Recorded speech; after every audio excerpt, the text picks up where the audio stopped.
মৃত্যুর সাথে পাঞ্জা, আমি উন্মাদ, আমি ঝঞ্ঝা, আমি ভিতিয়ে ধরি বলবীর চিরোন্নত মানুষের।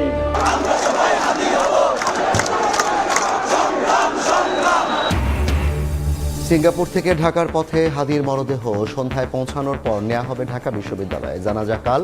খুনিদের বিচার দাবিতে রাজধানীতে উত্তাল ঢাকার রাজপথ। ভাঙচুর ও পুড়িয়ে দেওয়া প্রথম আলো ডেইলি স্টার অফিস থেকে সিআইডির আলামত সংগ্রহ। সরকারের নিন্দা। দুই সম্পাদককে ফোন করে প্রধান উপদেষ্টার সমবেদনা। হাদির মৃত্যুকে রাজনৈতিকভাবে ব্যবহার করতে চায় একটি পক্ষ, অভিযোগ বিএনপির। দেশ জুড়ে হামলা ভাঙচুরে দেশি বিদেশি চক্রান্ত দেখছেন সালাউদ্দিন। আগের চেয়ে বেগম জিয়ার শারীরিক অবস্থা স্থিতিশীল, জানালো মেডিকেল বোর্ড। আইসিইউতে চলছে চিকিৎসা। সুস্থতা কামনায় দেশবাসীর কাছে দোয়া কামনা। এবং অতীত ঘাঁটাঘাঁটি না করে দেশ গঠন ঐক্যবদ্ধ হওয়ার আহ্বান জামায়াতের আমিরের। বন্ধুত্বপূর্ণ সম্পর্কের জন্য ভারতকে ফেরত দিতে হবে সাজাপ্রাপ্ত আসামিদের।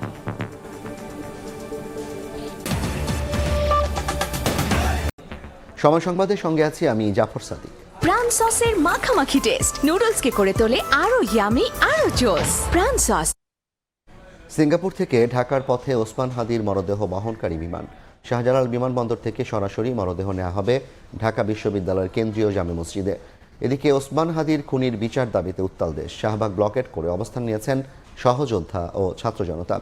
আন্দোলনকারীদের দাবি, আইনের আওতায় এনে বিচারের মুখোমুখি করতে হবে হাদির হত্যাকারী সহ জুলাই হত্যায় দায়ী সব আসামিকে।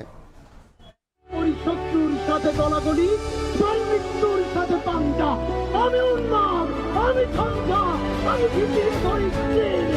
শরীফ ওসমান হাদি 1 জুলাই যোদ্ধা থেকে হয়ে উঠেছেন সার্বভৌম বাংলাদেশের প্রতিচ্ছবি, যার কণ্ঠে বারবার উচ্চারিত হয়েছে ভারতের আগ্রাসন থেকে মুক্তির বুলি।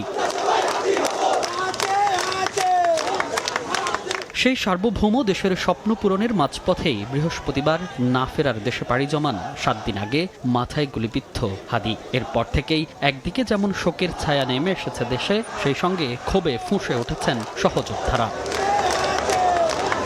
ওসমান হাদির মৃত্যুর খবরের পর থেকে রাজধানীর শাহবাগ ব্লকেট করে অবস্থান করছেন ছাত্র জনতা। হাদির হত্যাকারীকে আইনের আওতায় আনা সহ জড়িত সবার বিচার নিশ্চিতের দাবি জানান তারা। একই সঙ্গে আইন শৃঙ্খলা রক্ষায় ব্যর্থতা স্বীকার করে স্বরাষ্ট্র ও আইন উপদেষ্টার পদত্যাগ দাবি করেন আন্দোলনকারীরা। বিচারের আওতায় না যতক্ষণ পর্যন্ত আনতে পারবে ততক্ষণ পর্যন্ত বাংলার জমিনে আর হাদি তৈরি হবে না। স্বরাষ্ট্র উপদেষ্টা দায়িত্বে আছেন, তাদের নেতৃত্বে যে সংস্কার হওয়ার কথা ছিল সেটা করা হয় নাই। কিভাবে বাহির হলো এর জবাব আপনার আসিফ নজরুলকে দিতে হবে, এবং এই শুধু জবাব দিলে হবে না, তাকে অবিলম্বে পদত্যাগ করতে হবে। দেশের পলাতক খুনিদের আশ্রয় দিয়ে ভারত সার্বভৌম বাংলাদেশের বিরোধিতা করছে দাবি করে আন্দোলনকারীরা অবিলম্বে হাদির খুনি সহ সব পলাতক আসামিকে ফিরিয়ে দেওয়ার দাবি জানান। কেউ কেউ ডাক দেন ভারতীয় পণ্য বর্জনের। বাংলাদেশের সকল জনগণকে বলতে চাই, ভারতীয় পণ্য বর্জন করুন। যারা খুনি আছে তাদেরকে ইন্ডিয়া থেকে ব্যাক না দেওয়া পর্যন্ত ইন্ডিয়ান দূতাবাস বন্ধ রাখতে হবে। যারাই পার্শ্ববর্তী দেশের গোলামি করবে আমরা তাদেরকে বাংলাদেশ থেকে উৎখাত করব। এদিকে জুমার নামাজ শেষে বাইতুল মোকাররমের উত্তর গেটে সমাবেশ করে বাংলাদেশ খেলাফত মজলিস, জুলাই মঞ্চ, সম্মিলিত প্রতিরোধ কমিটি সহ বেশ কটি সংগঠন। এরপর মিছিল নিয়ে নগরীর বিভিন্ন সড়ক প্রদক্ষিণ করে তারা। এ সময় হাদির উপর হামলার ঘটনায় মূল জড়িতদের দ্রুত আইনের আওতায় আনার দাবি জানানো হয়। অতি দ্রুত আমরা যত তাড়াতাড়ি সম্ভব সর্বোচ্চ দ্রুত আমরা এই অপরাধীর শাস্তি আমরা সাথে পেতে চাই। ভারতীয় আধিপত্যবাদ বিরোধী লড়াই সংগ্রাম করে যাচ্ছে, তাদের জন্য বিশেষভাবে নিরাপত্তা প্রয়োজন। বৃহস্পতিবার রাত 9:45টায় সিঙ্গাপুর জেনারেল হাসপাতালে চিকিৎসাধীন অবস্থায় মারা যান ইনকিলাব মঞ্চের মুখপাত্র শরীফ ওসমান হাদি। শনিবার বাদ জোহর মানিক মিয়া এভিনিউতে অকুতোভয় এই বিপ্লবীর নামাজে জানাজা হবে। মনির হোসাইন, সময় সংবাদ, ঢাকা। এই মুহূর্তে শাহবাগে আছেন রিপোর্টার আল আমিন তুষার এবং শাহজালাল বিমানবন্দরে আছেন আফজাল হোসেন। সরাসরি শুরুতেই যাচ্ছি তুষারের কাছে। তুষার,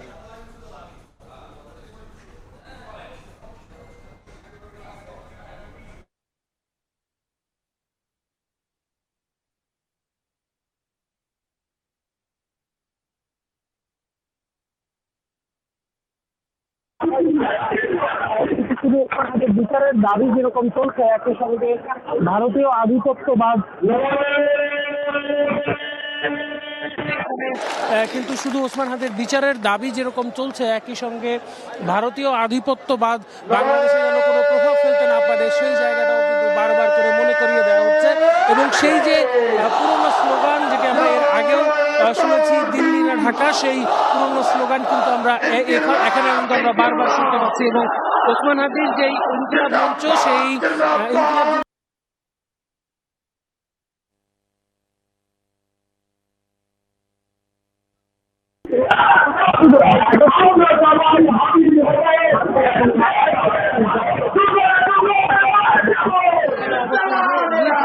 এবং আমরা প্রত্যেকেই যেমন এর আগেও হাতে এবং মাথায় বাংলাদেশের জাতীয় পতাকা কিন্তু আমরা দেখতে পাচ্ছি এবং তারা বাংলাদেশকে সর্বোচ্চ জায়গায় রেখে কিন্তু তারা আসলে তাদের দাবিগুলো প্রকাশ করে যাচ্ছেন। এখানে আমরা শুধু যে সাধারণ মানুষদেরকে দেখতে পাচ্ছি, তেমন আমরা ছোট ছোট বাচ্চাদেরকেও কিন্তু আমরা এখানে দেখেছি, অর্থাৎ যে কোনো বয়সের মানুষজন কিন্তু এখানে অবস্থান করছেন। আমরা এরকম সাধারণ মানুষদেরকে যেমন দেখেছি, শিশুদেরকে দেখেছি, বয়োবৃদ্ধদেরকেও কিন্তু দেখেছি এখানে অবস্থান করছেন। এবং এখানে কিন্তু একটি ট্রাক দিয়ে একটি স্টেজের মতো করা হয়েছে, সেখান থেকে কিন্তু স্লোগানগুলো দেওয়া হচ্ছে এবং বারবার করে সেই একই স্লোগান কিন্তু দেওয়া হচ্ছে।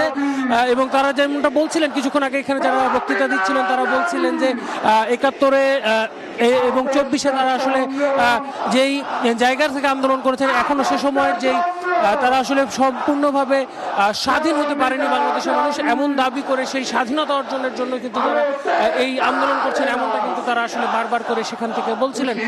এবং এই আন্দোলন, এই যে এখানকার অবস্থান কর্মসূচি, সেটি কিন্তু বিশেষ করে ওসমান হাদির যে মৃত্যুর যে সংবাদ সেটি আসার পর থেকে, যেমনটা বলছিলাম আমি, দর্শক আপনি যদি আপনাদেরকে জানিয়ে রাখি যে ওসমান হাদিকে বহনকারী যে বিমানটি আসছে ঢাকায়, সেটি কিন্তু আর ঘণ্টাখানেকের মধ্যে যদি সবকিছু ঠিক থাকে তাহলে সেই বিমানটি কিন্তু ঢাকার আন্তর্জাতিক বিমানবন্দরে কিন্তু অবতরণ করার কথা রয়েছে 5:50 দিকে। এবং তারপরেই কিন্তু সেখান থেকে তার মরদেহ কিন্তু শাহবাগে আনা হবে এবং শাহবাগ থেকে ঢাকা বিশ্ববিদ্যালয়ের যে কেন্দ্রীয় জামে মসজিদ, সেই কেন্দ্রীয় জামে মসজিদে কিন্তু তার মরদেহ নিয়ে যাওয়া হবে, এমনটা কিন্তু জানা গেছে এখনো পর্যন্ত। এবং দর্শক আপনারা নিশ্চয়ই এর মধ্যে জানেন যে আগামীকালকে মানিক মিয়া এভিনিউতে কিন্তু তার নামাজের জানাজা অনুষ্ঠিত হবে দুপুরে, এমনটাও কিন্তু জানানো হয়েছে। এবং ওসমান হাদির এই যে মৃত্যুর পরবর্তী সময়ে অন্তর্বর্তী সরকার কিন্তু বিভিন্ন ধরনের উদ্যোগ নিয়েছেন, তার পরিবারের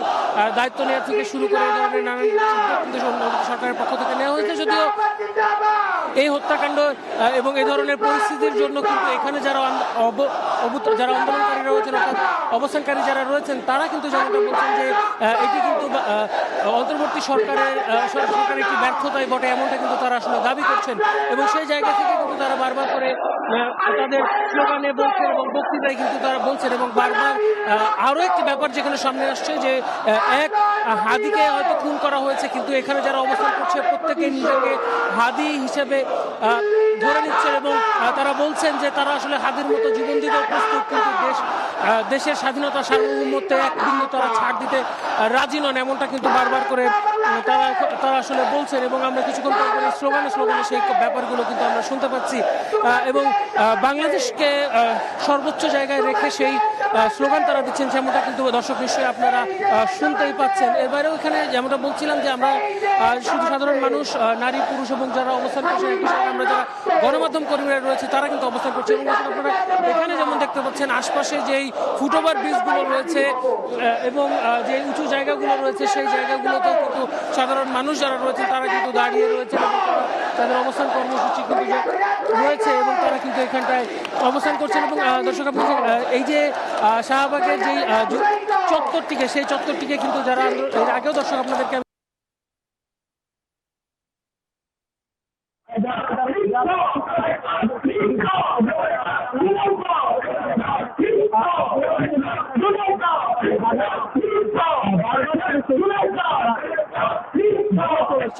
আনা এবং ভারত থেকে ফেরানোর ব্যাপারে, ফিরিয়ে নিয়ে আসার ব্যাপারে কিন্তু তারা তাদের দাবি জানাচ্ছেন এবং বারবার করে সেই কথাই কিন্তু তারা বলে চলেছেন।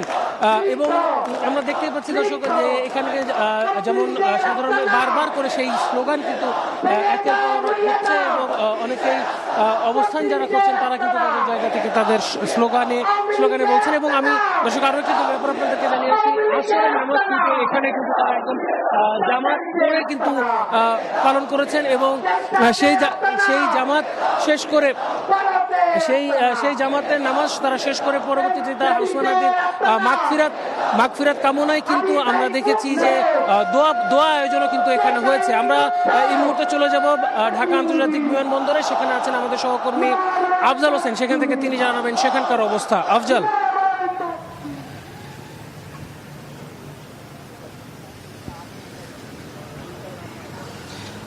শরীফ ওসমান হাদির মরদেহবাহী বিমানটি আরও 40 মিনিট লাগবে হযরত শাহজালাল আন্তর্জাতিক বিমানবন্দরে পৌঁছাতে।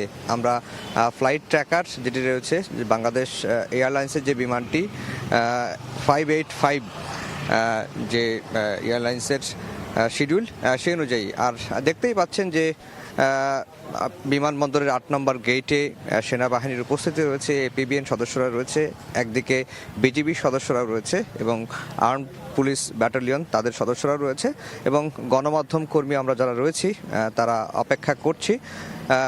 আর যেটি বলে রাখি যে বিপ্লবী তরুণ শরীফ ওসমান হাদি গতকালকের মৃত্যুর খবরটি বাংলাদেশে আসার পর থেকেই পুরো বাংলাদেশ রাষ্ট্র হিসেবে শোক প্রকাশ করছে। আগামীকাল রাষ্ট্রীয়ভাবে শোক দিবস ঘোষণা করা হয়েছে। আর যেটি বলে রাখি যে এই শরীফ ওসমান হাদি শুধু বিপ্লবী তরুণী নন, তিনি একজন জুলাই যোদ্ধা, জুলাই সন্তান এবং আধিপত্যবাদ বিরোধী লড়াই তার যে বক্তব্যগুলো সেটি অনুপ্রেরণা হয়ে থাকবে যতদিন বাংলাদেশ থাকবে। আর দেখতেই পাচ্ছেন যে 8 নম্বর গেটের যে পরিস্থিতি, আমরা সবাই অপেক্ষা করছি যে যখন বিমানটি নামবে এবং তাকে নিয়ে যাওয়ার জন্য, অর্থাৎ শরীফ ওসমান হাদির মরদেহ নিয়ে যাওয়ার জন্য যে ফ্রিজিং ভ্যান রয়েছে সেটিও কিন্তু প্রস্তুত রাখা হয়েছে এবং সেখান থেকে অর্থাৎ বিমানবন্দর থেকে সরাসরি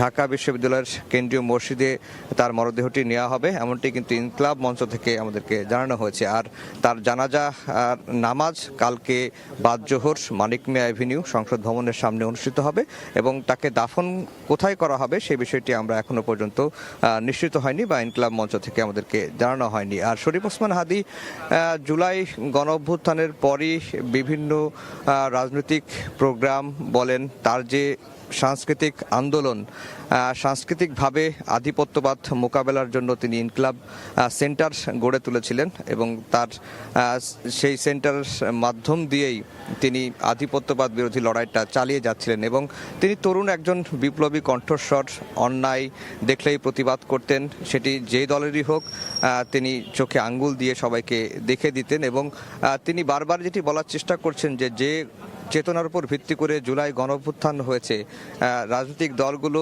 যে যার স্বার্থে রাজনীতি করবে, কিন্তু জুলাই আন্দোলনকে বা জুলাই গণঅভ্যুত্থানকে বিপথে না নেওয়ার জন্য তিনি বারবারই অনুরোধ করেছেন। তো তার জন্য অর্থাৎ শরীফ ওসমান হাদির এই মৃত্যুতে পুরো বাংলাদেশি শোকে প্রকাশ করছে।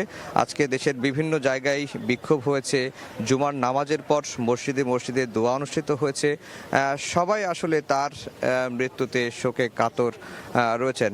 আমরা রয়েছি বিমানবন্দরের 8 নম্বর গেটে, যেই গেট দিয়েই শরীফ ওসমান হাদির মরদেহটি বের করা হবে এবং আমরা তারই অপেক্ষা করছি এবং এখান থেকে মরদেহটি নিয়ে যাওয়া হবে, আমরা যতটুকু ইনকলাব মঞ্চ থেকে জানানো হয়েছে, সরাসরি ঢাকা বিশ্ববিদ্যালয়ের কেন্দ্রীয় মসজিদে নিয়ে যাওয়া হবে।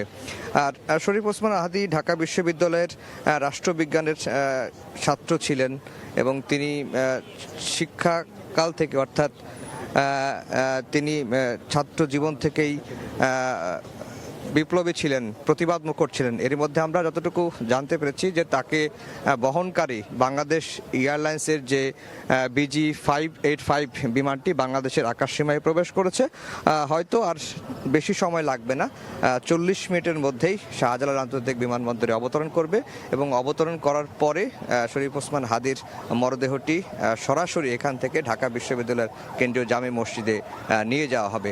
তো এই ছিল মূলত শাহজালাল আন্তর্জাতিক বিমানবন্দরের 8 নম্বর গেট থেকে আমার কাছে সবশেষ খবর। সরাসরি যুক্ত ছিলাম রাজধানীর শাহজালাল আন্তর্জাতিক বিমানবন্দর এবং এর আগে শাহবাগ থেকে। এদিকে ওসমান হাদির মৃত্যুর খবরে রাজধানীর কাওড়ার মাজারে প্রথম আলো ও ডেইলি স্টার অফিস ভাঙচুর ও আগুন দেয় বিক্ষুব্ধদের একাংশ। দুটি অফিস থেকে আলামত সংগ্রহ করছে সিআইডির ক্রাইম সিন। এই দুই পত্রিকার সম্পাদককে ফোন করে সমবেদনা জানিয়েছেন প্রধান উপদেষ্টা। বিবৃতি দিয়েছেন ভালো রাজনৈতিক দলের শীর্ষ নেতারাও। হাদির মৃত্যুর খবর শোনার সঙ্গে সঙ্গে ক্ষোভ ছড়িয়ে পড়ে রাজধানীর বিভিন্ন স্থানে। বৃহস্পতিবার রাতে রাজধানীর কারওয়ান বাজারে দৈনিক প্রথম আলো কার্যালয়ে ভাঙচুর ও অগ্নিসংযোগ করেন বিক্ষুব্ধদের একাংশ। প্রথম আলোর অগ্নিকাণ্ডের পর ইংরেজি দৈনিক দ্য ডেইলি স্টারের কার্যালয়েও আগুন দেয়া হয়। আগুনের লেলিহান শিখায় পুড়ে যায় দুটি গণমাধ্যম কার্যালয়ের বড় অংশ। পরিস্থিতি নিয়ন্ত্রণে ঘটনাস্থলে পৌঁছায় সেনাবাহিনী। রাতভর চেষ্টা চালিয়ে শেষ রাতে আগুন নিয়ন্ত্রণে আনে ফায়ার সার্ভিস। রাত পেরিয়ে সকালে আলো ফুটলেও ভবন দুটিতে থেমে থেমে আগুন ও ধোঁয়ার কুণ্ডলী দেখা যায়। প্রায় 10 ঘন্টার চেষ্টায় আগুন পুরোপুরি নির্বাপন হলে প্রথম আলো ও ডেইলি স্টার কার্যালয়কে ক্রাইম সিন ঘোষণা করে পুলিশের অপরাধ তদন্ত বিভাগ সিআইডি। এছাড়াও রাজধানীর ধানমন্ডি 32 নম্বরে ভাঙচুরের ঘটনা ঘটে। সাংস্কৃতিক প্রতিষ্ঠান ছায়ানটেও চালানো হয় ভাঙচুর ও অগ্নিসংযোগ। রাজধানীর বাইরে রাজশাহী ও চট্টগ্রাম সহ দেশের বিভাগীয় শহরগুলোতে বিক্ষোভ ও ভাঙচুরের ঘটনা ঘটে। প্রথম আলো ও ডেইলি স্টারের ওপর হামলাকে বর্বরোচিত আখ্যা দিয়ে পত্রিকা দুটির সম্পাদকের সঙ্গে টেলিফোনে কথা বলেছেন প্রধান উপদেষ্টা ডক্টর মোহাম্মদ ইউনূস। এই হামলা স্বাধীন গণমাধ্যমের ওপর হামলার শামিল বলে মন্তব্য করেন প্রধান উপদেষ্টা। এদিকে আজ দুপুরে এক ফেসবুক পোস্টের মাধ্যমে গণমাধ্যমের ওপর হামলা ও সারা দেশে সহিংসতার ঘটনায় তীব্র নিন্দা জানিয়ে পূর্ণ ন্যায় বিচারের আশ্বাস দিয়েছে অন্তর্বর্তী সরকার। এদিকে গত রাতের হামলা ও অগ্নিসংযোগের ঘটনায় নিন্দা জানিয়েছেন বিভিন্ন রাজনৈতিক দলের শীর্ষ নেতারা। গণমাধ্যমের নিরাপত্তা নিশ্চিতে আহ্বান জানিয়েছেন জাতীয় নাগরিক পার্টির আহ্বায়ক নাহিদ ইসলাম। অস্থিতিশীলতা ঠেকাতে সবাইকে ঐক্যবদ্ধ থাকার আহ্বান জানান বিএনপির ভারপ্রাপ্ত চেয়ারম্যান তারেক রহমান। এদিকে ধৈর্য ধরার আহ্বান জানিয়েছেন জামায়াতে ইসলামীর সেক্রেটারি জেনারেল মিয়া গোলাম পরোয়ার। দিন মোহাম্মদ সাব্বির, সময় সংবাদ, ঢাকা। এদিকে হাদি হত্যার বিচার দাবিতে রাজধানীর বাইরে অবস্থান কর্মসূচি পালন করেন ছাত্র জনতা। জেলায় জেলায় জুমার নামাজে দোয়া ও মোনাজাতের পর রাজপথে নেমে আসেন সাধারণ মানুষ। বিক্ষোভ মিছিল করেন তারা। কোথাও কোথাও অবরোধ করা হয় সড়ক মহাসড়ক। হাদি হত্যাকারীদেরকে দ্রুত বিচারের আওতায় আনার দাবি তাদের। পাশাপাশি আওয়ামী লীগ ও ফ্যাসিবাদ ভারতীয় আধিপত্যবাদের বিরুদ্ধে রুখে দিতে সবাইকে ঐক্যবদ্ধ প্রতিরোধ গড়ে তোলার আহ্বান জানানো হয়।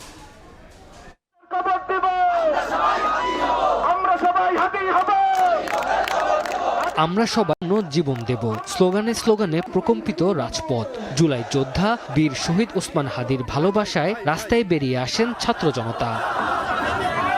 ইনকিলাব মঞ্চের মুখপাত্র শরীফ ওসমান হাদিকে হত্যার প্রতিবাদে চট্টগ্রাম, বরিশাল, ময়মনসিংহ, যশোর ও চাঁদপুর সহ বিভিন্ন এলাকায় বিক্ষোভ মিছিল করা হয়। শুক্রবার জুম্মার নামাজের পর বিভাগীয় ও জেলা শহরগুলোতে এই কর্মসূচি পালিত হয়। কোথাও কোথাও সড়ক ও মহাসড়ক অবরোধ করে হাদি হত্যার প্রতিবাদ জানানো হয়। এতে বিভিন্ন শিক্ষা প্রতিষ্ঠানের শিক্ষার্থী ও রাজনৈতিক সংগঠনের সর্বস্তরের জনতা অংশ নেন। তাদের কণ্ঠে একটাই দাবি, হাদি হত্যার আসামিদের দ্রুত বিচারের আওতায় আনতে হবে। পাশাপাশি স্বরাষ্ট্র উপদেষ্টার পদত্যাগের দাবিও জানানো হয়।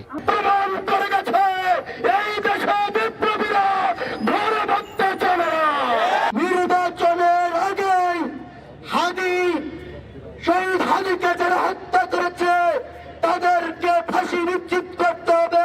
অথর্ব স্বরাষ্ট্রমন্ত্রী পদত্যাগের দাবিতে আজকে আমরা এখানে উপস্থিত হয়েছি। কোথাও কোথাও বের করা হয় কফিন মিছিলের। হাদি হত্যাকারীদের ভারতে আশ্রয়ের প্রতিবাদে বেনাপোল সীমান্তে লং মার্চ করেন ছাত্র জনতা। খুনিদের গ্রেফতার না হওয়া পর্যন্ত শান্তিপূর্ণ সমাবেশ চালিয়ে যাওয়ার ঘোষণা দেন তারা। আওয়ামী লীগের ফ্যাসিবাদ ও ভারতীয় আগ্রাসন রুখে দেওয়ার হুঁশিয়ারি দেন। জুলাইয়ের যে তামান্না ছিল সেই তামান্নাটা আমরা বাস্তবায়ন করতে পারিনি নানাবিধ অনেক কারণে, রাজনৈতিক দলরা ঐক্যবদ্ধ না হতে পারার কারণে। কিন্তু হাদি তার জীবনের বিনিময়ে আবাদে আমাদের সকলকে ঐক্যবদ্ধ করে দিয়েছেন। হাদিকে যারা মেরেছে তাদেরকে ধরে এনে ফাঁসির মাধ্যমে হাদি হত্যার বিচার করতে হবে। এর আগে মসজিদে মসজিদে ওসমান হাদির আত্মার মাগফিরাত কামনায় দোয়া ও মোনাজাত করা হয়। আধিপত্যবাদ বিরোধী এই যোদ্ধার শাহাদাত কবুলের জন্য মহান রবের কাছে আকুতি জানান মুসল্লিরা। হাদি ভাইয়ের যে চেতনা, যে স্বপ্ন, সেই স্বপ্নের প্রতি দৃঢ় হব। আমরা সেই স্বপ্নকে লালন করে শপথ পাঠ করব। আমরা সারা বাংলাদেশে হাদি হব। এদিকে দেশের কয়েকটি জেলায় কয়েক একজন আওয়ামী লীগ নেতার বাড়ি ও ব্যবসা প্রতিষ্ঠান, দলীয় অফিসে ভাঙচুর ও অগ্নিসংযোগ করে বিক্ষুব্ধ জনতা। এছাড়া সিলেট ও কুষ্টিয়ায় প্রথম আলোর অফিসে হামলা ও ভাঙচুর চালানো হয়। তানজিল হাসনাত, সময় সংবাদ। ওসমান হাদির গ্রামের বাড়ি ঝালকাঠির নলছিটিতে শোকাবহ পরিবেশ। তার বাড়িতে ভিড় করেছেন চেনা অচেনা বহু মানুষ। শেষবারের মতো দেখার অপেক্ষায় আছেন স্বজনরা। শোকস্তব্ধ শ্বশুর বাড়ি বরিশালের বাবুগঞ্জ। এই ঘরেই জন্ম নিয়েছিলেন শরীফ ওসমান হাদি। নিম্ন মধ্যবিত্ত পরিবারের সন্তান হাদির বেড়ে ওঠা এখানেই। তবে এই ঘরে হাদি যেন এখন কেবলই ছবি। ঘাতকের গলিতে চিরতরে বিদায় নেয় শূন্যতায় তার জন্মভূমি। স্বজনদের পাশাপাশি গ্রামবাসীর কাছে হাদি যেন কেবল একটি নাম নয়, ২৪-এর গণঅভ্যুত্থানে নেতৃত্ব দেয় এক রাষ্ট্র পুনর্নির্মাণের প্রতিচ্ছবি। মা পাগল, বোন পাগল, সব পাগল। কোনো দুর্নীতির সাথে, কোনো অন্যায়ের সাথে আপোষ করতে আমার চোখে কখনো পড়ে না। আমরা চাই যেন এই মৃত্যুর একটা সঠিক বিচার। শুক্রবার সকাল থেকেই চেনা অচেনা বহু মানুষ ভিড় করেন হাদির এই ভাঙাচোরা ঘরের সামনে। এসেছেন বিভিন্ন রাজনৈতিক, সামাজিক, পেশাজীবী মানুষ।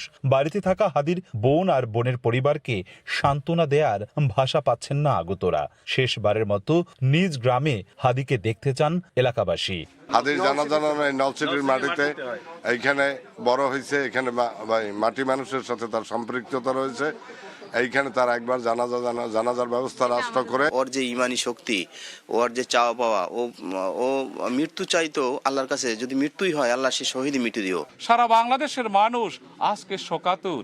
আমরা মহান রব্বুল আলামিনের কাছে প্রার্থনা করি যে শহীদ শরীফ ওসমান হাদিকে আল্লাহ আপনি জান্নাতের উচ্চ মাকাম প্রদান করুন। বাংলাদেশ বিনির্মাণে তার সাহসী বক্তব্য, তার ভূমিকা নিঃসন্দেহে এ দেশকে, এই যুব সমাজকে অনেক দূর তার প্রেরণা আদর্শের দিকে এগিয়েছে। হাদির শ্বশুরবাড়ি বরিশালের বাবুগঞ্জেও শোকে স্তব্ধ। অল্প বয়সে স্বামী হারা স্ত্রী ও একমাত্র সন্তানের অনিশ্চিত ভবিষ্যতে উদ্বিগ্ন স্বজনরা। আমি আর চাই না এই দেশে আর কেউ যেন এরকমের স্বামী হারা বা বাবা হারা কেউ না হয়। আমার দাবি সরকারের কাছে এদের একটা কর্মসংস্থা হোক।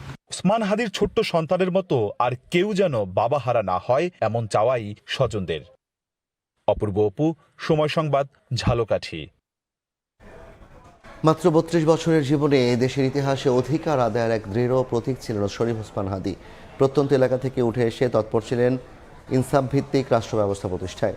অভ্যুত্থানের স্মৃতি রক্ষা, জুলাই যোদ্ধাদের স্বীকৃতি আদায় ও আধিপত্যবাদের বিরুদ্ধে বলিষ্ঠ কণ্ঠের কারণে আলোচনার কেন্দ্রে ছিলেন হাদি। আরও জানাচ্ছেন MA আজিম।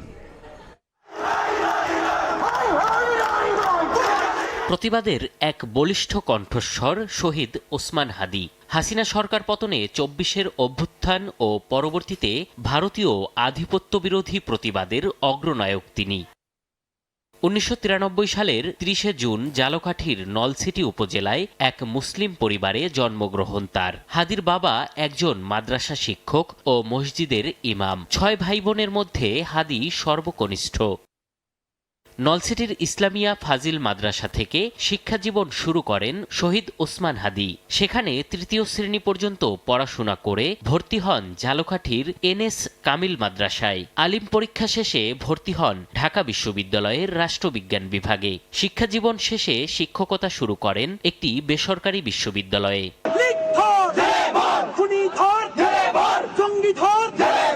জুলাই আন্দোলনে রামপুরা এলাকায় সমন্বয়ক হিসেবে দায়িত্ব পালন করেন শহীদ ওসমান হাদি। আন্দোলনে অগ্রণী ভূমিকার পর ইনসাফ ভিত্তিক একটি রাষ্ট্র ব্যবস্থা গঠনের লক্ষ্যে প্রতিষ্ঠা করেন সাংস্কৃতিক ও রাজনৈতিক প্ল্যাটফর্ম ইনকলাব মঞ্চ, যার মধ্য দিয়ে অভ্যুত্থানের স্মৃতি রক্ষা, অপরাধীদের বিচার, আহত নিহত ব্যক্তিদের স্বীকৃতি ও জুলাই চার্টার ঘোষণার দাবি তোলেন হাদি, যা তাকে নিয়ে আসে রাজনৈতিক আলোচনায়।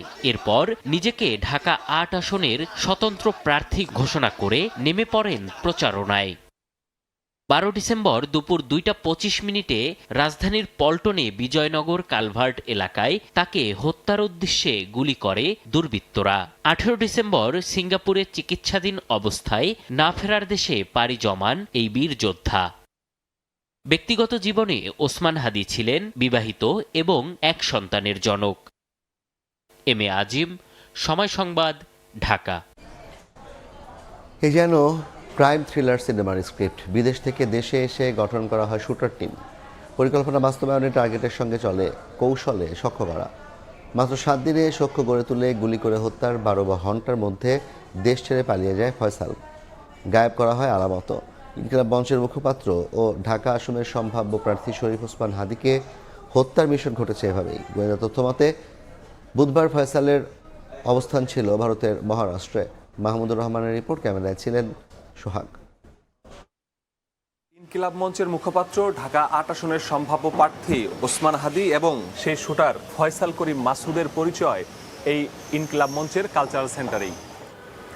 এই সেন্টার থেকেই তার সাথে পরিচয়। এরপর হাদি যেখানে গিয়েছে সব জায়গায় নজরদারি রেখেছে এই শুটার এবং তার সাঙ্গপাঙ্গরা। তারা আর কোথায় কোথায় গিয়েছে, হাদিকে ফলো করেছে এবং হাদির এই মিশন বাস্তবায়ন করেছে। আমরা তুলে ধরার চেষ্টা করব তাদের সেই সকল জায়গার অবস্থান এবং পরিকল্পনা।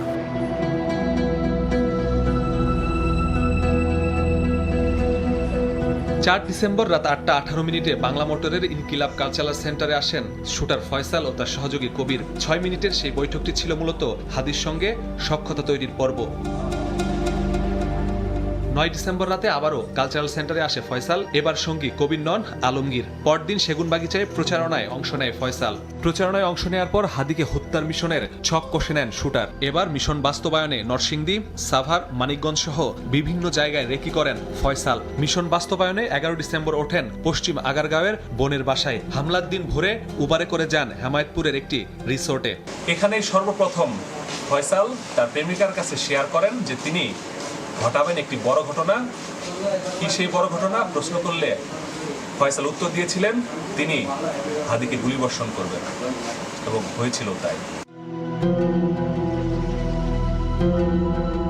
রিসোর্টের সিসিটিভি ক্যামেরায় দেখা যায় শুক্রবার ভোর 5:22 ফয়সাল ও আলমগীরের গাড়ি গ্রিন জোন রিসোর্টে প্রবেশ করে। সেখানে আগে থেকেই ছিলেন বান্ধবী মারিয়া ও তার বোন। হাদির এই ভিডিও বান্ধবীকে দেখিয়ে হাদির মাথায় গুলির পরিকল্পনার কথা জানান ফয়সাল। তাই তার সঙ্গে যোগাযোগ বন্ধের নির্দেশ দেন ফয়সাল। রাতে আসছিল, উনি রুম দিছে, আবার উনি রুম দিয়ে কয়েক ঘন্টা থাকে আবার ওরা চলে গেছে।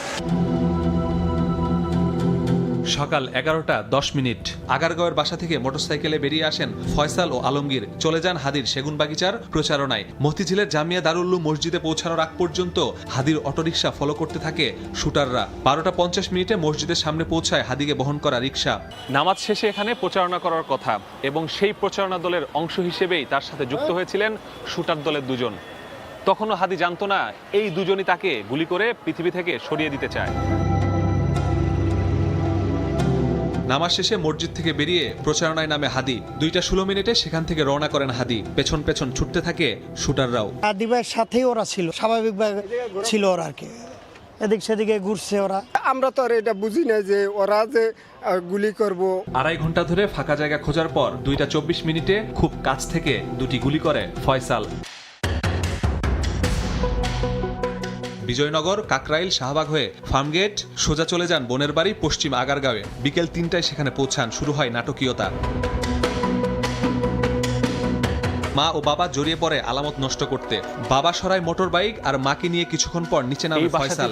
ফয়সাল শুটের আগে এসেছেন এবং মিশন বাস্তবায়ন শেষেও এখানে এসেছেন, এবং এখান থেকেই তিনি লাপাত্তা হয়ে গিয়েছেন। 4:54 পশ্চিম আগারগাঁও থেকে সিএনজিতে করে আসে আমিনবাজার। সেখান থেকে উবান নিয়ে যায় কালামপুরে, গাজীপুরের চন্দ্রামাওনা হয়ে ময়মনসিংহ, সেখান থেকে হালুয়াঘাট ধারাবাজার পেট্রোল পাম্পে।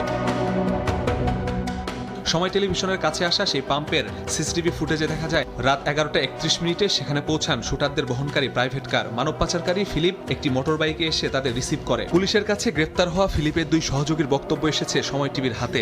সেখানে সে দাবি করে ভুটিয়াপাড়া সীমান্ত দিয়ে ভারতে গেছে শুটাররা। সময় টিভির হাতে এসেছে শুটার ফয়সালের ফোনের আইপি অ্যাড্রেস। সেখানে দেখা যায় ফয়সালের বুধবারের লোকেশন মহারাষ্ট্রে। সে ব্যবহার করছে ভারতের রিলায়েন্স সিম।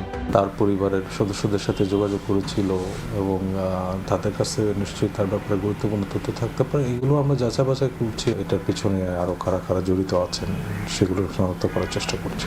প্রধান দুই আসামি পালালেও তদন্তে সামনে এসেছে পুরো পরিকল্পনা। গত জুলাইয়ে দেশে ফিরে শুটার ফয়সাল, কবির, জাকির, রুবেল ও মাইনুদ্দিনদের নিয়ে নামেন কিলিং মিশনে, যারা সবাই কার্যক্রম নিষিদ্ধ আওয়ামী লীগ ও এর অঙ্গ সংগঠনের নেতা। মোটরসাইকেলটা অল্প কিছুদিনের মধ্যে 8 জনের হাত বদল হয়ে শুভ নামক এক ব্যক্তির হাতে এসেছে এবং ঘটনার দিন কিভাবে তারা মোটরসাইকেলটা শুভর কাছ থেকে সংগ্রহ করেছে সেগুলো আমরা খতিয়ে দেখছি। হত্যায় সহায়তা ছিল শ্যালক শিপু, স্ত্রী সামিয়া ও বান্ধবী মারিয়ার। এজন্য গ্রেফতার করা হয় তাদের। গ্রামাঙ্গিচর থেকে বাবা মাকেও গ্রেফতার করে। পরে তাদের তথ্যে তারাবর সেই বিল থেকে উদ্ধার করা হয় 2টি অস্ত্র। গ্রেফতার হয়েছে প্রাইভেট কার ভাড়া দেওয়া সেই চালক নুরুজ্জামানও। উদ্ধার করা হয়েছে কয়েকশো কোটি টাকার চেক। এখন প্রশ্ন, এত টাকা দিয়ে কি শুধু হাদিকে নাকি আরও কিলিং মিশন ছিল? মাসুদুর রহমান, সময় সংবাদ, ঢাকা।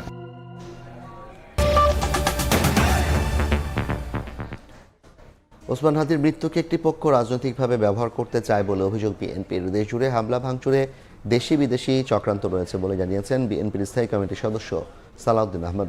বিকেলে গুলশানে এক ব্রিফিংয়ে তিনি বলেন, গণমাধ্যমে হামলা করে গণতন্ত্রের যাত্রা আটকানো যাবে না। হাদির মরদেহ গ্রহণ করতে বিএনপি বিমানবন্দরে যাবে বলেও জানান তিনি। এর আগে দলের ভারপ্রাপ্ত চেয়ারম্যান তারেক রহমানের আগমন উপলক্ষে গণসংবর্ধনা অনুষ্ঠানের জন্য রাজধানীর 300 ফিট এলাকায় ভেন্যু পরিদর্শন করেন বিএনপির স্থায়ী কমিটির সদস্য মির্জা আব্বাস, শরৎচন্দ্র রায় সহ দলের সিনিয়র নেতারা।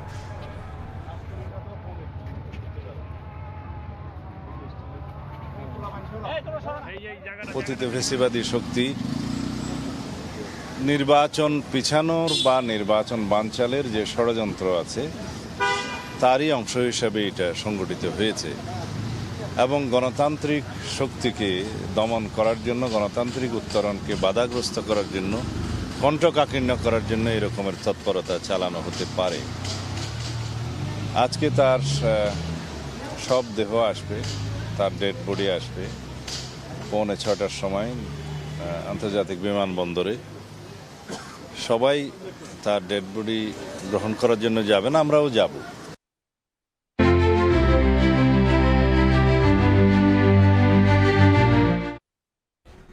ওসমান হাদির হত্যাকারীদের গ্রেফতার করার আগ পর্যন্ত রাজপথ থেকে আন্দোলন চালিয়ে যাওয়ার ঘোষণা দিয়েছেন ছাত্রদল সভাপতি রাকিবুল ইসলাম রাকিব। বিকেলে কেন্দ্রীয় শহীদ মিনারে হাদি হত্যার প্রতিবাদে বিক্ষোভ শেষে তিনি একথা বলেন। ডেইলি স্টার সহ সাংবাদিক নুরুল কবির উপর যে ধরনের নৃশংস হামলা এবং অযাচিতভাবে যে ঘটনাগুলো ঘটেছে আমরা তার নিন্দা জানাচ্ছি। ওসমান হাদির হত্যাকাণ্ডের সাথে জড়িত হত্যাকারীদের বিচারের দাবির সাথে সাথে এর নেপথ্যে যারা রয়েছে তাদেরও বিচারের আওতায় নিয়ে আসার সাথে সাথে এই মকতন্ত্র কায়েমের সাথে যারা জড়িত তাদেরও মুখোশ উন্মোচন এবং বিচারের আওতায় নিয়ে আসার দাবি জানাচ্ছি। স্টিলটেক মানে গুণগত মানের নিশ্চয়তা। It's all about stainless style. Begum Khaleda জিয়ার শারীরিক অবস্থা আগের চেয়ে স্থিতিশীল বলে জানিয়েছেন ডাক্তার AZM জাহিদ হোসেন। বিকেলে এভার কেয়ার হাসপাতালের সামনে ব্রিফিংয়ে তিনি কথা বলেন। বেগম জিয়া মেডিকেল বোর্ডের চিকিৎসা নিতে পারছেন এবং তা যেন অব্যাহত থাকে এজন্য দেশবাসীর কাছে দোয়া চেয়েছেন ডাক্তার জাহিদ। ওনার শারীরিক অবস্থা যে কোনো গত 1 মাসের মধ্যে এখন বেশ স্থিতিশীল আছে এবং উনি আজকেও ওনার একটা ছোট প্রসিডিউর করা হয়েছে ওটিতে নিয়ে এবং সেটিও উনি অত্যন্ত সফলভাবে উনি সেটি গ্রহণ করতে পেরেছেন, অর্থাৎ প্রসিডিউরটা সুন্দরভাবে করা হয়েছে এবং উনি এখন ওনার সিসিইউতে যে ক্রিটিক্যাল কেয়ার ইউনিট ওখানে উনি আইসিইউর যে ব্যবস্থা সেই ব্যবস্থা সম্বলিত কেবিনে উনি চিকিৎসাধীন আছেন। রাজধানীর কেন্দ্রস্থলে অবস্থিত ঢাকা 8 আসন যানজট, চাঁদাবাজি ও মাদকসহ নানা সমস্যায় জর্জরিত এই এলাকা। অভিজ্ঞতা কাজে লাগিয়ে সমস্যার সমাধানে নানা প্রতিশ্রুতি দিচ্ছেন বিএনপি, জামায়াত ইসলামী সহ বিভিন্ন দলের সংসদ সদস্য প্রার্থীরা। তবে প্রতিশ্রুতির ফুলঝুরি নয়, কাজে বাস্তব প্রতিফলন দেখতে চান বাসিন্দা। শাহজাহান খানের ছবিতে আরো জানাচ্ছে শাকির আহমেদ। আমি উন্মাদ, আমি ফেসিবাদের বিরুদ্ধে জোরালো হুঙ্কারে অল্পদিনেই আলোচনায় আসেন ইনকিলাব মঞ্চের মুখপাত্র শরীফ ওসমান হাদী। ঢাকা ৮ আসনে স্বতন্ত্র প্রার্থী হিসেবে নির্বাচনের ঘোষণা দিয়ে বেশ সাড়াও পাচ্ছিলেন এই জুলাই যোদ্ধা, কিন্তু ১২ ডিসেম্বর আততায়ীর বুলেট নিস্তব্ধ করে দেয় তাকে। জৌলুসারায় এই আসনে নির্বাচনী মাঠের চিত্র। রাজধানী ঢাকার প্রাণকেন্দ্রে অবস্থিত শাহবাগ, রমনা, পল্টন, মতিঝিল ও শাহজাহানপুর এলাকা নিয়ে গঠিত ঢাকা ৮ আসন। ঢাকা বিশ্ববিদ্যালয়, সুপ্রিম কোর্ট ও জাতীয় জাদুঘর সহ অনেক গুরুত্বপূর্ণ প্রতিষ্ঠান ও স্থাপনা রয়েছে এই আসনে। বছরব্যাপী রাস্তা খোঁড়াখুড়ি সহ যানজট ও ফুটপাত দখলের নানা দুর্ভোগে জর্জরিত এখানকার নাগরিক জীবন। সোহরাওয়ার্দী উদ্যানের মতো বিশাল উন্মুক্ত ময়দান থাকলেও রক্ষণাবেক্ষণে উদাসীনতা এবং হরহামেশা চুরি, ছিনতাই সহ নানা অপরাধ সংগঠিত হওয়ায় স্থানীয় বাসিন্দাদের কাছে এই উদ্যানই এখন এক আতঙ্কের নাম। রাত তো বটেই, দিন দুপুরেও প্রকাশ্যে চলে মাদক ব্যবসা ও সেবন।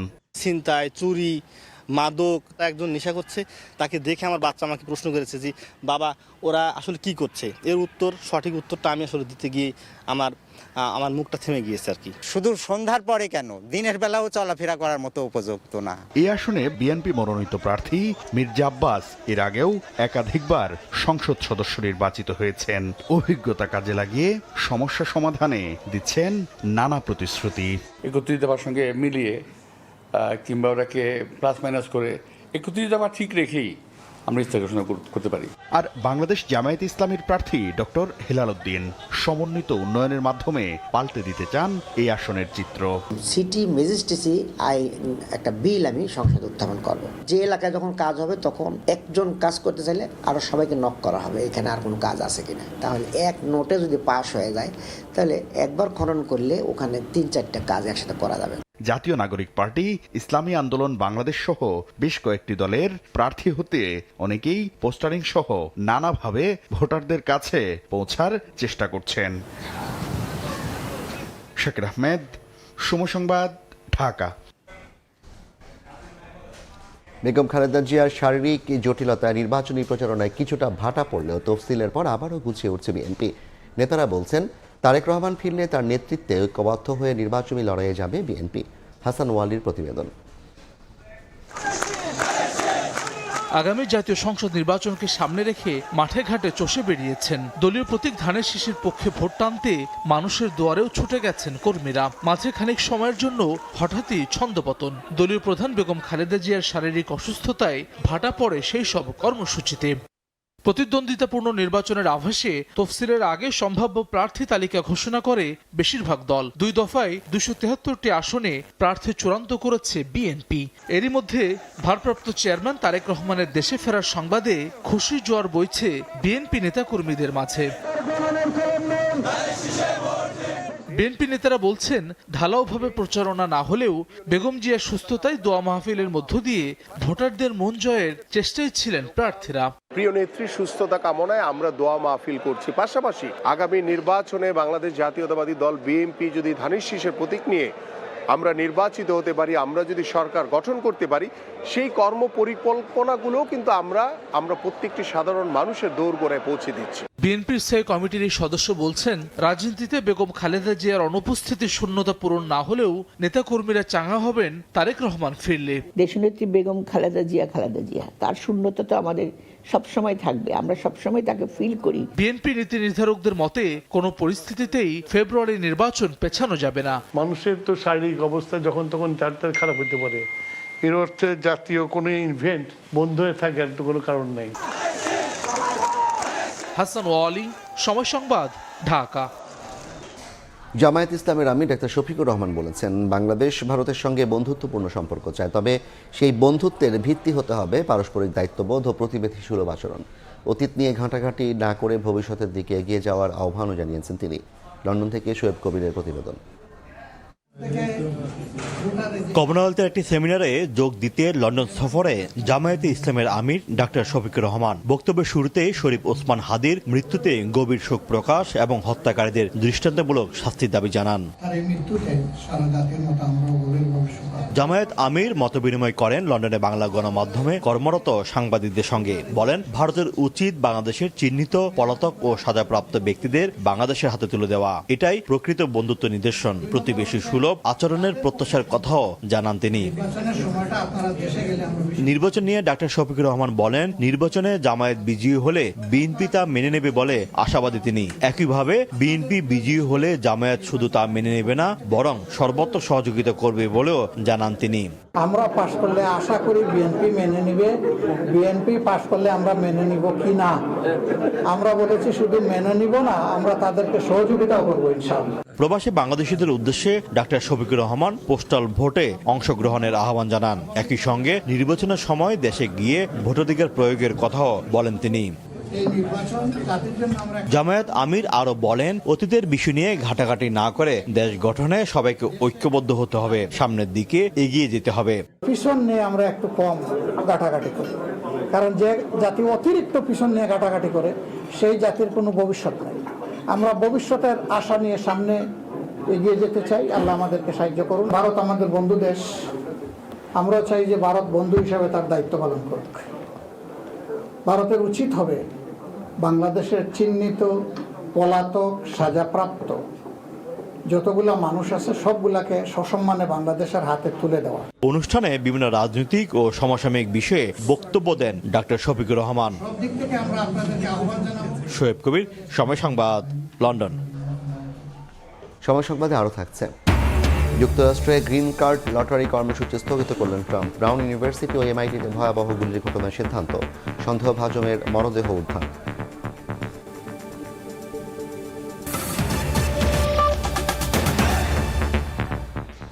বগুড়ায় টিকটক করা নিয়ে বিরোধের জেরে গৃহবধূকে শ্বাসরোধে হত্যার অভিযোগ উঠেছে স্বামী মুকুল মিয়ার বিরুদ্ধে। হত্যার প্রমাণ মুছে ফেলতে মরদেহ ফেলে রাখা হয় বাড়ির সেপ্টিক ট্যাঙ্কে। ঘটনার এক সপ্তাহ পর অভিযান চালিয়ে মারুফার মরদেহ উদ্ধার করা হয়। আটক করা হয় মুকুল মিয়াকে। বগুড়া সদরে নিভৃতগ্রাম নরইলে নিখোঁজ গৃহবধূ মারুফার মরদেহের খোঁজে গোয়েন্দা পুলিশ। স্বজনরা জানান, মারুফার সঙ্গে ঢালাই মিস্ত্রি মুকুলের বিয়ে হয় 9 বছর আগে। টিকটক করা নিয়ে দাম্পত্য কলহে গত বছরের ডিসেম্বরে তাদের বিচ্ছেদ হয়। 3 মাস আগে আবারও দাম্পত্য জীবনে ফেরেন তারা। নাচের একটি ভিডিও টিকটকে দেওয়ায় 13 ডিসেম্বর রাতে তাদের কথা কাটাকাটি হয়। এক পর্যায়ে মারুফাকে শ্বাসরোধে হত্যা করে সেফটি ট্যাঙ্কে মরদেহ ফেলে দেন মুকুল। 15 ডিসেম্বর স্ত্রীকে নিখোঁজ দাবি করে সদর থানায় সাধারণ ডায়েরিও করেন। গোয়েন্দা পুলিশের জিজ্ঞাসাবাদে বৃহস্পতিবার রাতে হত্যার কথা স্বীকার করলে মারুফার মরদেহ উদ্ধার হয়। আমরা চাচ্ছি যে এ ধরনের ঘটনা যেন আর না হয়। এলাকাবাসী চাচ্ছে যে আর সঠিক যে বিচার সে বিচার হোক। পরে পুলিশ হেফাজতে থাকা অভিযুক্ত মুকুল হত্যার দায় স্বীকার করেছেন। তার গতিবিধি দেখে তাকে বেশ সন্দেহজনক মনে হয়। আজকে তাকে একসময় তাকে আটক করে তাকে জিজ্ঞাসাবাদের এক মুহূর্তে তিনি স্বীকার করেন যে জেলা গোয়েন্দা শাখার কাছে যে তিনি তার নিজের ওয়াইফকে মেরে তাদের ম্যানহোলের মধ্যে এখানে ফেলে রেখেছেন। নিহত মারুফা ও মুকুল দম্পতির 6 বছর বয়সী এক কন্যা সন্তান আছে। আব্দুল আওয়াল, সময় সংবাদ, বগুড়া। স্বস্তি ফিরতে শুরু করেছে রাজধানীর সবজির বাজারে। সপ্তাহ ব্যবধানে কেজিতে 20 টাকা পর্যন্ত কমেছে বেশিরভাগ সবজির দাম। কেজিতে 20 টাকা কমে নতুন দেশি পেঁয়াজ বিক্রি হচ্ছে 90 টাকা কেজিতে।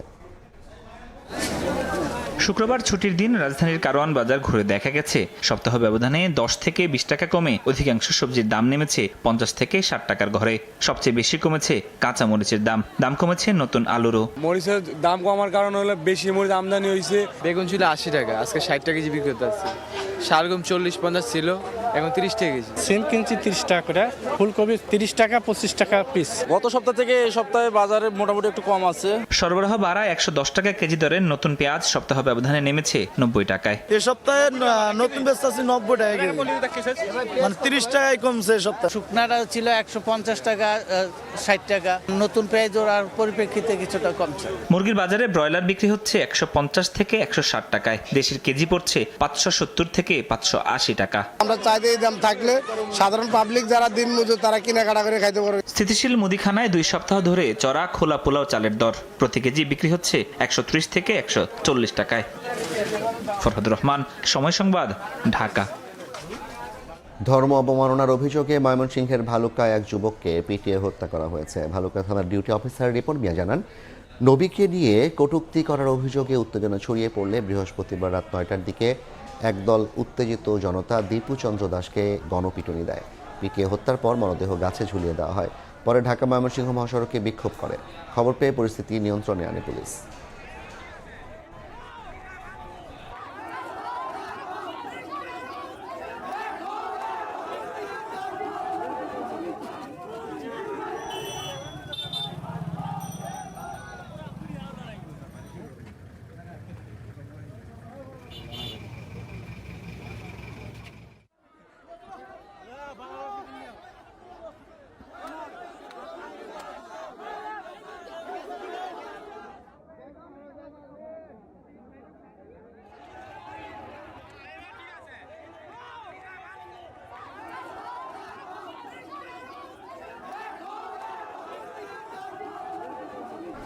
শরীফ ওসমান হাদির মরদেহ বহনকারী বিমান শাহজালাল বিমানবন্দরে অবতরণ করবে। এই মুহূর্তে বিমানবন্দর এলাকায় আছেন সহকর্মী তানভীর হাসান মেঘ।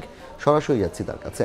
মেঘ, হাদির যে মরদেহটি সেটি সিঙ্গাপুরের একটি হাসপাতাল থেকে দুপুর 2:03 দিকে বাংলাদেশের উদ্দেশ্যে কিন্তু উড্ডয়ন করে এবং সেই সঙ্গে এই মুহূর্তে আমরা যেটি দেখতে পাচ্ছি যে বিমানটি মূলত টঙ্গী কিন্তু অতিক্রম করেছে এবং সেই সঙ্গে রানওয়েতে কিছুক্ষণ পরে কিন্তু এই যে লাশটি সেটি কিন্তু অবতরণ করার কথা রয়েছে। এবং একটু যদি জানিয়ে রাখতে চাই যে মূলত এখন আমরা দেখছি যে হযরত শাহজালাল আন্তর্জাতিক বিমানবন্দরের যে রানওয়ে আছে সেখানে কিন্তু এসে অবতরণ করার কথা কিন্তু আমরা জানতে পেরেছি। এবং বিমান বাংলাদেশ এয়ারলাইন্সের ফ্লাইট BG585 সিঙ্গাপুরের চাঙ্গি আন্তর্জাতিক বিমানবন্দর থেকে স্থানীয় সময় বিকেল 4:03 আর অন্যদিকে ঢাকার সময় দুপুর 2:03 কিন্তু ওসমান হাদির যে মরদেহ সেটি নিয়ে কিন্তু ঢাকার উদ্দেশ্যে কিন্তু উড্ডয়ন করে। এবং সেই সঙ্গে একটু জানিয়ে রাখতে চাই যে মূলত সন্ধ্যা 5:50 দিকে হযরত শাহজালাল আন্তর্জাতিক বিমানবন্দরে আসার কথা রয়েছে এবং যেই উড়োজাহাজটি করে আসছে সেটির মডেলের কথা যদি বলি 734-4 মডেল উড়োজাহাজ, অর্থাৎ বিমান বাংলাদেশ এয়ারলাইন্সের মাধ্যমে কিন্তু মূলত তার লাশটি নিয়ে আসা হচ্ছে। এবং সেই সঙ্গে যদি একটু জানিয়ে রাখতে চাই যে এই বিমানটি অবতরণ করার পর বিমানবন্দরের 8 নম্বর গেট দিয়ে মূলত এলিভেটেড এক্সপ্রেসওয়ে এবং হাতিরঝিল, FDC, মগবাজার, হাইকোর্ট হয়ে কিন্তু দোয়েল চত্বর এবং সর্বশেষ যে TSCর ঢাবি সেন্ট্রাল মসজিদ সেখানে গিয়ে জানাজা অনুষ্ঠিত হবে বলে আমরা জানতে পেরেছি। এবং সেই সঙ্গে আমরা একটু আগে আপনাদেরকে যেমনটা বলছিলাম যে বিমানটি সেটি বিমান বাংলাদেশ এয়ারলাইন্সের যে ফ্লাইটটি অর্থাৎ BG585 সেটি সিঙ্গাপুরের যেটি চাঙ্গি আন্তর্জাতিক বিমানবন্দর থেকে যেটি উড্ডয়ন করে অবতরণ করছে। আমরা দেখতে পাচ্ছি যে বিমান অবতরণ করছে যে বিমান বাংলাদেশ এয়ারলাইন্সের যে ফ্লাইট BG585 অর্থাৎ মডেলের যে উড়োজাহাজ সেটি 737 মডেলের 4 নম্বর যে উড়োজাহাজটি রয়েছে সেটি কিন্তু আমরা দেখছি যে এই মুহূর্তে রানওয়েতে কিন্তু অবতরণ করেছে। এবং সেই সঙ্গে আমরা দেখেছি যে সিঙ্গাপুরের যখন তার লাশটি উঠানো হচ্ছিল তখন তার কাফিনে বাংলাদেশের একটি জাতীয় পতাকা উপর দিয়ে ঢেকে রেখে মূলত তার যে লাশটি সেটি কিন্তু উঠানো হয়েছিল। একটু যদি জানিয়ে রাখতে চাই যে জুলাই গণ অভ্যুত্থানের একদম সম্মুখ ভাগের যোদ্ধা এবং ইনকলাব মঞ্চের মুখপাত্র শহীদ শরীফ ওসমান হাদির মরদেহ কিন্তু সিঙ্গাপুর থেকে দেশে এসে কিছুক্ষণ আগেই কিন্তু পৌঁছেছে। এবং একটু যদি জানিয়ে রাখতে চাই যে রাত 1:30 দিকে কিন্তু ইনকলাব মঞ্চের পক্ষ থেকেও গতকাল রাত 1:30 দিকে ইনকলাব মঞ্চের পক্ষ থেকেও জানানো হয়েছিল যে বাংলাদেশ বিমানের একটি বাণিজ্যিক ফ্লাইটে শুক্রবারে কিন্তু সন্ধ্যার দিকে কিন্তু অবতরণ হওয়ার কথা রয়েছে। এবং সেটিও কিন্তু আমরা দেখছি যে রানওয়েতে কিন্তু এই মুহূর্তে যে বিমানটি অর্থাৎ বিমান বাংলাদেশ এয়ারলাইন্সের যে ফ্লাইটটি সেটি কিন্তু কিছুক্ষণ আগেই কিন্তু অবতরণ করেছে। এর আগে আমরা দেখেছি যে গতকাল থেকেই কিন্তু সারা দেশে বিক্ষোভ করা হয়েছে এবং শাহবাগেও কিন্তু হাজার হাজার মানুষের আমরা কিন্তু যে বিক্ষোভ মিছিল সেটি আমরা লক্ষ্য করতে পেরেছি। এবং সেই সঙ্গে আবারও আপনাদেরকে জানিয়ে রাখতে চাই যে বিমানবন্দরে 8 নম্বর গেটের সব সবকিছু শেষ হওয়ার পর যে প্রসেসিংগুলো রয়েছে সেগুলো শেষ হওয়ার পর বিমানবন্দরে 8 নম্বর গেট দিয়েই তার লাশটি বের হয়ে এলিভেটেড এক্সপ্রেসওয়ে, হাতিরঝিল, তারপর FDC, Moghbazar, high court, Doel Chattar, TSC এবং ঢাবি সেন্ট্রাল মসজিদে গিয়ে কিন্তু তার একটি জানাজা হওয়ার কথা রয়েছে বলে আমরা জানতে পেরেছি। এবং সেই সঙ্গে জুলাই গণ অভ্যুত্থানের যে সম্মুখভাগের যোদ্ধা এবং ইনকলাব মঞ্চের মুখপাত্র শহীদ শরীফ ওসমান হাদির মরদেহ কিছুক্ষণ আগেই এই যে হজরত শাহজালাল আন্তর্জাতিক বিমানবন্দর সেখানে এসে কিন্তু অবতরণ করেছেন। এবং এই বিমান বাংলাদেশ এয়ারলাইন্সের ফ্লাইট BG585 সিঙ্গাপুরের চাঙ্গি আন্তর্জাতিক বিমানবন্দর থেকে স্থানীয় সময় বিকেল 4:03 আর ঢাকার সময় যদি আমরা বলি যে দুপুর 2:03 কিন্তু ওসমান হাদির যে মরদেহ সেটি ঢাকার উদ্দেশ্যে উড্ডয়ন করা হয় এবং কিছুক্ষণ আগেই হযরত শাহজালাল আন্তর্জাতিক বিমানবন্দরে কিন্তু অবতরণ করেছে। এবং তারপর পরে এখানকার যে সকল কার্যক্রম আছে সেটি শেষ করে বিমানবন্দরে 8 নম্বর গেট দিয়ে এলিভেটেড এক্সপ্রেস হয়ে হাতিরঝিল সড়ক হয়ে এফডিসি, মগবাজার, হাইকোর্ট, দোয়েল চত্বর এবং টিএসসির হয়ে ঢাবি সেন্ট্রাল যে মসজিদ রয়েছে সেখানে তার লাশ নিয়ে যাওয়া হবে। ইতিমধ্যে আপনারা জানেন যে শাহবাগে গতকাল থেকেই কিন্তু অনেকেই অবস্থানকারীরা কিন্তু সেখানে অবস্থান নিয়েছেন এবং হাদিকে দেখার জন্য কিন্তু এই মুহূর্তে আমরা আমাদের সহকর্মীদের মাধ্যমে যে তথ্যটুকু পেয়েছি তারা কিন্তু এখনো তারা অপেক্ষা আছেন। এবং আমরা বিকেলবেলা যেই চিত্রটুকু আমরা দেখতে পেয়েছি সেখানে হচ্ছে এই যে খিলক্ষেত এবং যে এয়ারপোর্ট সড়কটি রয়েছে সেখানে কিন্তু বাইকে করে হাদির যে লাশ আসার কথা ছিল সেখানে কিন্তু তারা 8 নম্বর গেটের সামনে এবং হযরত শাহজালাল আন্তর্জাতিক যে বিমানবন্দর সেখানে কিন্তু হাদির সমর্থকরা এবং শুধুমাত্র সমর্থক নয় সাধারণ মানুষও কিন্তু সেখানে ভিড় করেছেন। এবং একটু আপনাদেরকে এর আগের তথ্য যদি জানিয়ে রাখতে চাই, ঠিক এই শুক্রবারেই জুম্মার নামাজ অর্থাৎ গত শুক্রবারের জুম্মার নামাজের পরপরই বিজয়নগর যে কালভার্ট রোড এলাকা রয়েছে সেখানেই তিনি গুলিবিদ্ধ হন এবং তার পরপরই তাকে ঢাকা মেডিকেল হাসপাতালে নিয়ে যাওয়া হয় এবং ঢাকা মেডিকেল হাসপাতালে জরুরি চিকিৎসাও দেওয়া হয়। এক পর্যায়ে তার অপারেশনও করা হয় এবং সরকার থেকে বলা হলেও তাকে সামরিক যে হাসপাতাল রয়েছে সেখানে নেওয়ার কথা থাকলেও পারিবারিক সিদ্ধান্তে তাকে এভার কেয়ার যে হাসপাতাল অর্থাৎ রাজধানীর বসুন্ধরায় যে এভার কেয়ার হাসপাতাল সেখানে তাকে নিয়ে যাওয়া হয় এবং তার কয়েকদিন পরেই তার উন্নত চিকিৎসার জন্য তাকে সিঙ্গাপুরের একটি হাসপাতালে নিয়ে যাওয়া হয় এবং সেখানেই তিনি গতকাল রাতে চিকিৎসাধীন অবস্থায় কিন্তু শেষ নিঃশ্বাস ত্যাগ করেন। এবং তার পরপরই বাকি